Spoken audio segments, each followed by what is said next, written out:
Strongest Minds. So this week I am addressing women that are already in business and who want to up level and help more people reach a larger audience by actually honing down and making our niche smaller. Today I want to talk about specialties.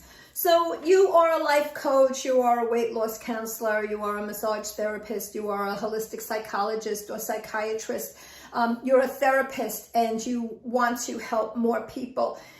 What is it that you specialize in? Is it something that you have experience in, that you went through a very specific trauma? What is it that you want to hone in on? Do you work with more people, do you find, that encompass a certain challenge? Do you work more with relationships? Are you finding that you're working more with weight loss with children and having great results? What is your specialty? You cannot be a jack of all trades serving everybody. You will never grow.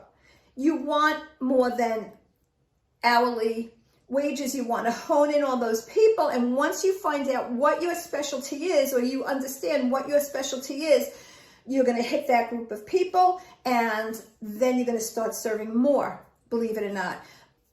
Will not grow as much as people that hone in on a specific audience with a specific specialty that you will broaden eventually, but first you want to bring in these people. So what is your specialty? What do you find yourself working more with? Who is more of your audience? How do you want to serve if you don't have that specialty? Who is it that you want to serve? Who is it that you want to work more with? Who do you enjoy working more with? Let's narrow down that specialty. Take care, my friends. Amy D. Cohen, Strongest Minds.